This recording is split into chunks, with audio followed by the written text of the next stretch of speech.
Happy Friday, Satam Pet Talk. I am Sarah of Expat, Croatia, and this is 5 Question Friday. Every Friday at 5 o'clock Croatia time, I answer 5 questions from people who have sent them in on Facebook, Instagram, Twitter, LinkedIn, YouTube, expatandcroatia.com, our consulting sessions, and those that are spoken by big techs. So I am here in Texas. Hi! By the way, I've missed you so dearly. Cam's been taking really good care of y'all while I have been here in Texas, attending to some family matters. Hi, Kathy. Hi, Terry. Hi, Mickey. So glad you're here. So let me tell you what's going on in my world right now. So I'm here in a town called Waxahachie, which is about 45 minutes south of Dallas. And actually, I never stepped foot in Waxahachie until this trip, to be quite honest. But this is where my aunt lives. And I came to Texas to take care of her. And I want to well, first let me tell you about Waxahachie, then I'll dig into that. So, oh, hey, Rob, nice to see you. Okay, so Waxahachie is a town of about 40,000 people, and they're all these towns across Texas that are like, that kind of mid-size, and they have like an old town square, and in the center of the old town square is a courthouse, and that is where I am in Waxahachie, is on the old town square. So Waxahachie was incorporated in 1850, and that's the same year that the courthouse was built, because you gotta have law if you're gonna have a town. By the way, every once in a while I'm probably gonna look off this way because my good buddy Adam from high school is sitting here behind the camera. Howdy. Yeah, that's him. Yeah. So Waxahachie is they think it's a word from a unknown Native American language, indigenous language, that could mean cow or bull, or what are the two things you're saying? It could mean, what is that man saying? What does that man saying? That river over there. Or that river over there. Who's to say? Who's to say? But what I was reading on the Wikipedia this morning was some dude was living in Alabama where there is a Waxahachie Creek, and he came over here in 1837, and the rest is history. So I'm going to show you the courthouse real quick here behind me, because I love the courthouses in Texas. They all kind of look very similar, but I don't know, they've all been preserved, and I don't know, I like them. So here we go. Let me pick you up all gentle like. Oh, I don't think I got you. Oh no, camera. Yeah. So this is a little bit of the square. Texas Theater over there. All right, so let me dig into it. Hey, BB Guru, I am in Texas. Hey, Tyler, look, everybody's showing up today. Okay, so I have had some serious culture shocks since I've been here. God, the longer I am gone, the more startling it is when I come back, because living in Croatia is a bubble. It really is. It's like living in a cave, and then I come over here and it's like everything's so different. But there are lots of similarities between Texas and Croatia, and that's a conversation for another time, but there's a lot of things that are different. It's like, 10-lane highways. The first time that I drove around, I was like, it was like the first pancake, you just it's going to be messed up. It's going to be messed up. But I didn't die, and everything was okay. And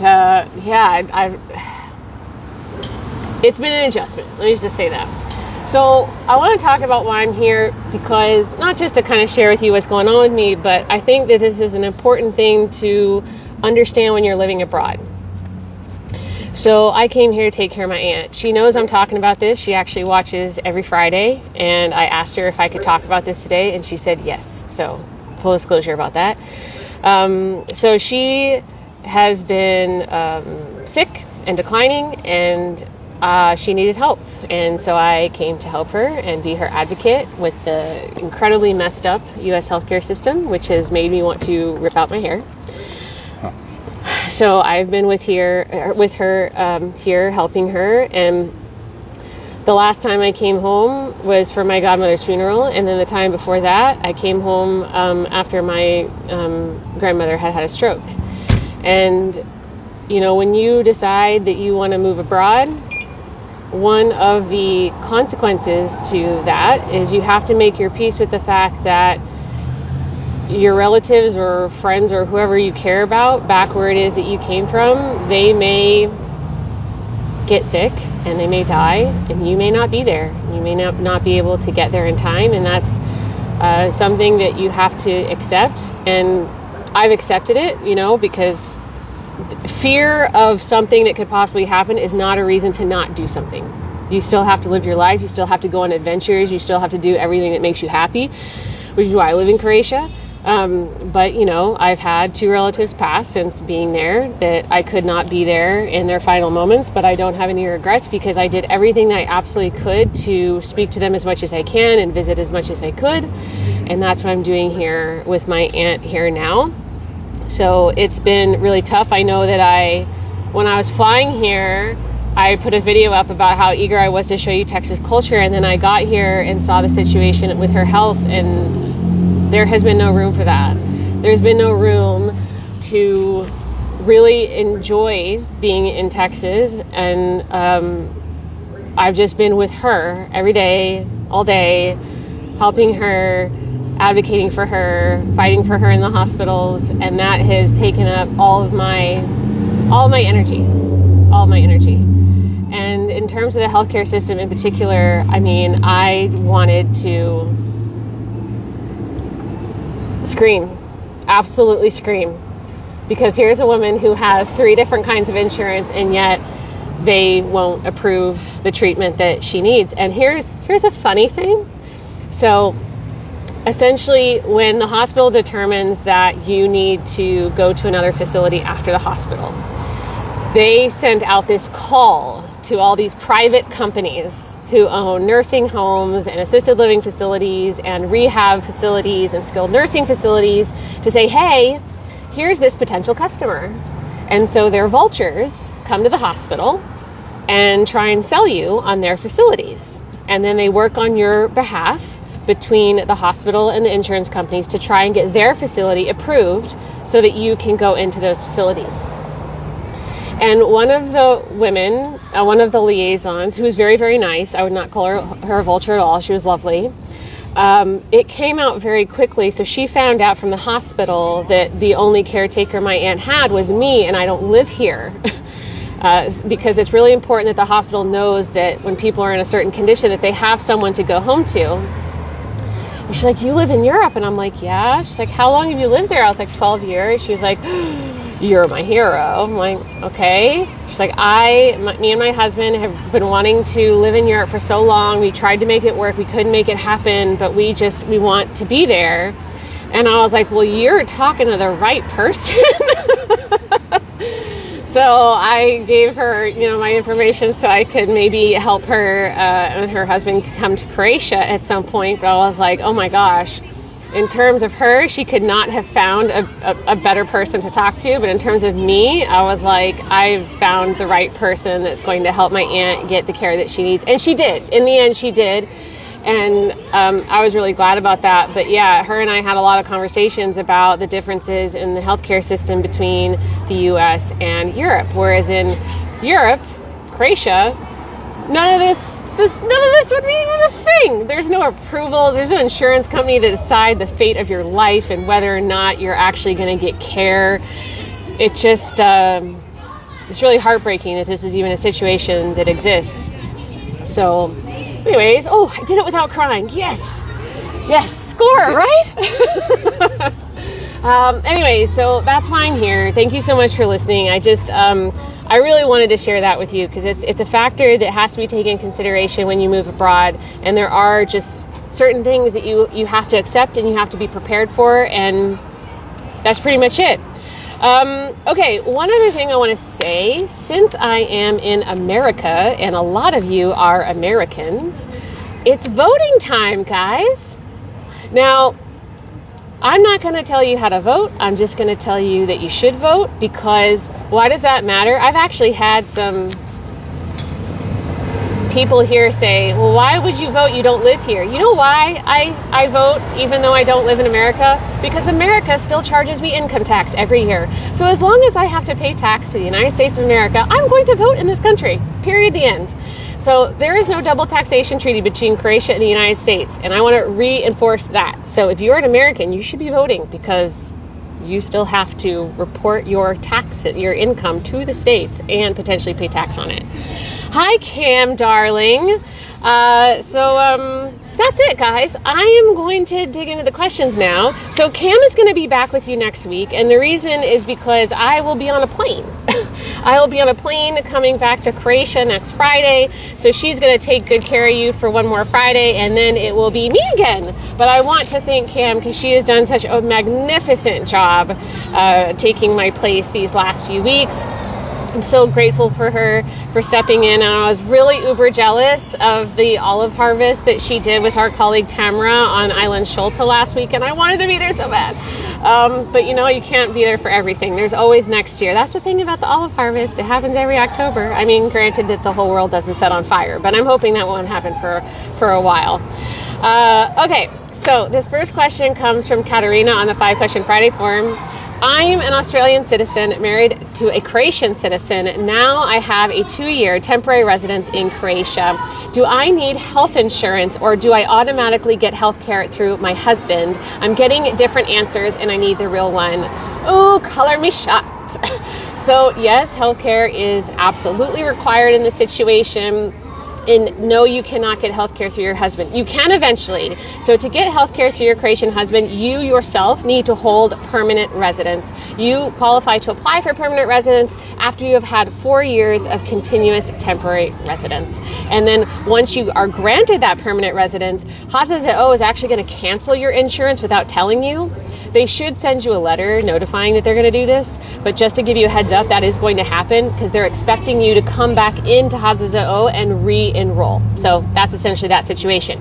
So what we can send you is we have a guide all about the basic health insurance and what those costs are and what's included. So if you would like that, if you're on IG, send us a DM, Facebook, comment down below, YouTube, it's in a link down in the description, okay? All right, so next this comes from Katie. I'm kind of wondering if this is from Katie Glass. I don't know. Katie Glass is one of our favorites over here on 5 Question Friday because I noticed the spelling and I'm guessing it's her. So she says, I'd love to learn more about pensions and how they are calculated. I often hear about 300 euros per month pension. However, I've been told there are higher monthly payments for what are called academic citizens, those who have pursued a bachelor's, master's, or PhD. Is this true? If not, how is the pension amount calculated? There is a big school group right next to us right now. I guess they're doing something at the courthouse. I don't know, maybe they're criminals or something. I don't know if you can hear them or not, but they're like right here. Okay, so here's the deal. The average Croatian pensioner receives 579 euros per month. However, most get far below this amount. The reason that that's the average is because this average includes privileged pensions. So while every 4th pensioner survives on the lowest pension of 365 euros per month, more than 7,000 pensioners receive an average of 1764 per month. After adjustments, former members of Parliament, Sabor, now have an average pension of more than 2,022 euros. Okay? So just to recap, the lowest, which is the most common, is 369 euros per month, and then members of Parliament are getting about 2,000 euros per month. I cannot imagine how anyone could live on 365 euros per month. That boggles my mind. Even 579 euros per month is really stretching it.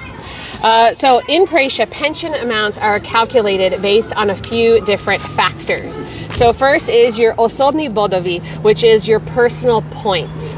So these points are based on your working years and the salary you earned during that time. So to calculate your personal points, your average salary is compared to the national average for every year that you worked. And then these points are then multiplied by your total years of service.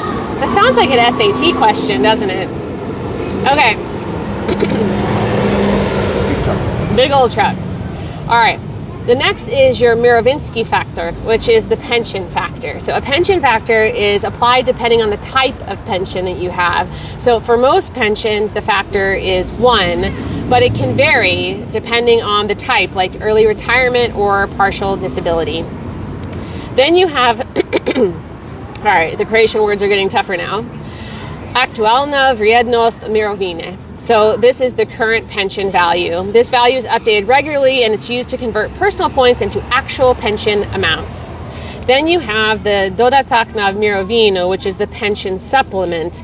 Since 2010, a 27% supplement has been added to pensions for those who retired after 1999. The supplement was phased in gradually between 1999 and 2010. So now it's at like a full 27%. Okay? And then last is dodani staj, which refers to the additional pensionable service time granted to parents, typically mothers or adoptive mothers, when calculating pension amounts. So for each child born or adopted, 6 extra months of service time is added to the pensionable service, increasing the final pension. So this applies to both men and women if the father has used the majority of the additional parental leave. However, this added service time doesn't affect eligibility, but rather boosts the pension calculation. So when they say eligibility, you have to have 15 years of working time to qualify for a pension in Croatia. Okay, so essentially they take the pension. It's one more time with feeling. Okay. So to get the pension, they multiply the personal points with the pension factor and the current pension value, and then they add that 27% of supplement, and that's it. That's it. We have a very detailed guide on Croatia's pension system. If you would like that, YouTube, it's down in the link in the description below. Facebook, comment below. Instagram, send us a DM. LinkedIn people, you have many options. All right. So this next one comes from Lily, a friend of Cam. So I'm glad Cam is here for this. Can you buy apple cider in Croatia? And Cam wanted me to make sure that I made a clarification here about what we're talking about when we say apple cider, because there are lots of alcoholic ciders that you can buy in Croatia, you know, at a cafe or whatever. We're not talking about that. We're talking about a non-alcoholic drink that's essentially like a rich apple juice made from apples in the fall when those are in season, and you can warm them up and add like booze to it, or cinnamon, spices, stuff like that. It's really lovely. I used to buy it when I lived in New York. At Christmas time on Union Square, they'd have their own version of a Christmas market, and all of the apple farmers would come from upstate and they would sell big old gallons of apple cider, and it was so good. Anyways, so Cam says that you can actually request apple cider from OPG, who farm apples already. So OPG is a family farm. We do have a guide to Croatian OPGs, family farms, that do online ordering. So if you would like that, you know the drill. Send us a DM, comment, find it in the description for YouTube. Okay, here we are for our lawyer tip of the week. Dun, da, da, da. I need a flute or recorder. Ew. Trauma from elementary school? Yes. Yeah, okay. All right, here we go with our lawyer tip of the week. So our banks are becoming more conservative each day due to layered regulations handed down from the EU related to anti-terror and money laundering. Questions you'll need to answer when opening a bank account include: why do you need a bank account? How much money will you receive? Who will pay you this money? And who owns the entity that is paying you this money? Due to these increasingly intrusive government EU regulations, you must be aware of your lack of privacy. You'll need to be transparent about your funds. The process of opening a bank account can never be 100% remote. It can be partially remote with the assistance of a lawyer to whom you give power of attorney. Now, just as an aside, I know people from North America, this might be very frustrating because another big old truck. Sand and gravel. All right. Because like I have a US bank account, and I can just go in there and I can go and set it up in like 2 minutes, but you can't do that in Croatia, okay? So the account owner must be present in Croatia for at least 1 day to sit at the bank with the lawyer. If you wish to minimize your involvement, a special power of attorney is required that must be prepared to the specific bank's rules. Then it must be notarized to authorize the lawyer to do the work. It can take several weeks to prepare the documents according to the bank's requirements. You only need to be present to sign documents at the bank. The lawyer can pick up your token for internet banking as well as your bank card. However, the PIN and passwords go directly to you by snail mail. Now, many want to open up a bank account while they're in Croatia on vacation, but that's just not how it works. It's not that simple. Okay? All right. Our next question comes from Sadikul. I hope I pronounced that all right. On the 5 Question Friday forum. What are the procedures to make a restaurant business here in Croatia? Ooh! I can't wait to answer this. We haven't gotten this yet. Well, we haven't gotten this in terms of 5 Question Friday, but I've talked to people a lot about this on consulting. So to open a restaurant in Croatia, you need to meet several regulatory requirements. You must register your business. You'll also need proof of legal use of the property, such as a lease or ownership agreement, and confirmation that the building complies with construction laws. That's like a usage permit. A few episodes ago, I talked to you about usage permits. Specific reports on electrical and gas systems, ventilation efficiency, and noise protection are required, along with documentation ensuring water quality if applicable. So for establishments in historically protected areas, which is a good possibility in Croatia, additional approval from the city's Cultural and Nature Protection Office is needed. Applications, including all necessary documents, can be submitted electronically, but they can take up to 60 days. Okay? Now, there also are inspections. Croatia loves inspections. Loves, loves, loves. Okay, so here's a good old list of the inspections you can expect. Sanitary, labor, water management, agricultural inspection. This is related to menus and ingredients and food. Fisheries, tourism, tax supervision, and inspection. I see hearts coming up for all these inspections. All right. You know what? We all have our vices. It's all right. Okay. When it comes to certificates, here's what is needed for a restaurant to have. Every employee, including the owner, needs to have a sanitarna knjižica. I think I'm missing a little zh there. A sanitary booklet. Those are issued by the Croatian Institute of Health. Every employee needs to pass the test for hygiene. And then also, okay, this is going to be like a big old Croatian thing, and let's see how I do. All right. You also need a decision on the records of the facility in the food business, which is rješenje o evidenciji objekta u poslovanju sa hranom. Okay. And see. Okay. Oh, there's one more. Oh, this one's harder. Okay. All right. Potvrda o analizi namirnica I zdravstvenoj ispravnosti namirnica. Certificate of Food Analysis and Food Safety. How'd I do? All right. So sanitary inspection can come to the restaurant at any time and check any of the above certifications and if the measures are followed, and they can also take food samples away for analysis. So if you would like anything about this, we have 2 sources we can give you.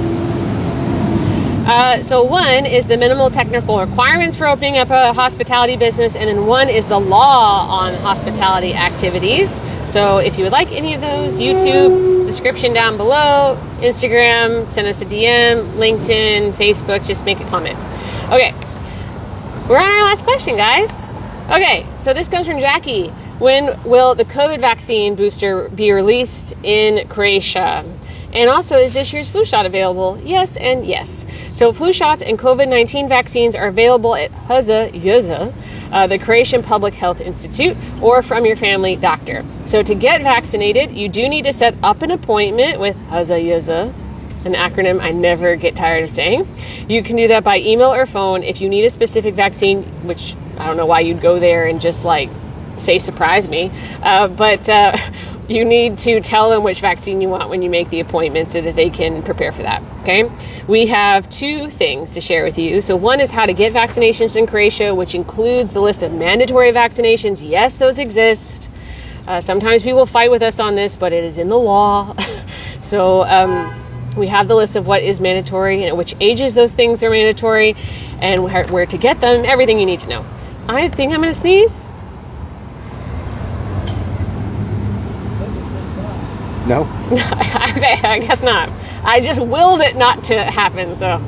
Okay, the other thing I want to share with you is we actually wrote a post about the Yugoslav smallpox epidemic of 1972. It's really fascinating.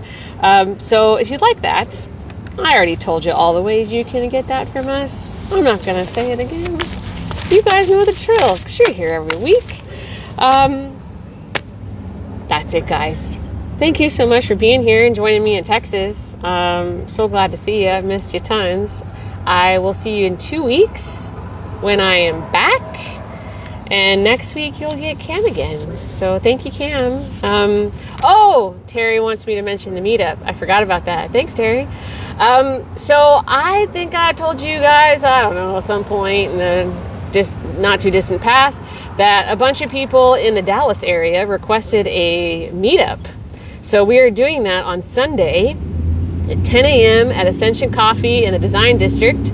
So if you would like to come and meet yours truly and some other Croatia fans, that's where we're going to be, drinking coffee and sitting there for 2 hours and making everybody angry because it's not Croatia, it's America, and you're not allowed to do stuff like that. So, yeah. Oh, Rob, I did have some barbecue, actually with Adam. I had some barbecue here in Waxahachie, but I would love to have barbecue again before I leave, so I'm going to see if I can make that happen. Oh, hey, Daniela. Okay, so that's it. I'm going to stop rambling now. We're going to go get coffee right now. And actually, there is a great spot. Oh, God, what's it called? White Rhino. White Rhino. White Rhino, we went to whenever that was. I don't know. I feel like I've been here 6 months. Last Wednesday, I think. Huh? Last Wednesday? Last Wednesday? It's actually like 3 blocks that away. And it's in this old Victorian house. That's also something I really like about these small Texas towns is that they have this beautiful Victorian architecture homes, like 2-3 stories. It's all wood. Of course, you can blow too hard and it'll fall over, but they're really pretty. Anyways, so they took one of those old homes and they changed it into a coffee shop. And it's great because they have like an outside terrace. So you can sit there for hours and no one's going to bother you. Terrace. It's a porch. So... Sorry, you're right. It is a porch. It is a porch. My vocabulary has changed. We don't do terraces here in America land. You're right. It's a porch. It's a porch. It's a porch. A glorious wraparound porch. You know, all right, I'm going to say one last thing, and then I promise you I'm going to go. Oh, hey, Can Croat. Nice to see you, Daryl. Okay, I was really hoping I'd get my Texas accent back when I came here, because I love having my Texas accent and I can't just turn it on. Like a lot of people in Croatia are like, do your Texas accent. And I was like, I can't. I need to be around people who have an accent for me to get it back. The thing is my aunt is not Texan. She's a Yankee. I know. So I haven't really been immersed in it. And, I'm nervous about that, but you know, the next few days I'll be around some real good Texans. My uncle picked me up at the airport, and my uncle is so Texan. He is so Texan, and so we drove for I don't know more than an hour to get from the airport to Waxahachie, and I even started to think in my Texas accent just on the way here. I mean, that's how quickly it happens. It's just, but I haven't been around it since I've been with my aunt this whole time. So, anyways. I'm sure Adam will help me a little bit. I've already felt it coming back just in the hour we've been together. Just like it's creeping through. It's creeping through. Oh, Terry says that I left her a voice message and she could hear a little bit of it coming back because I said big ol'. Big ol'. Big ol'. Oh. Man, I needed this. I needed this so badly. It has been such a sad time here, and I have not had laughter in a while. And Terry and I think some other people on the team were like, Sarah, you really have to do 5 Question Friday. I was like, I need some normalcy. I really do. And so I'm glad I was able to do this today at 10 a.m. in the morning because of the 7-hour time difference. Oh, Cam says that she can hear it too. All right. Well, I know the second I get off that plane is going to be gone.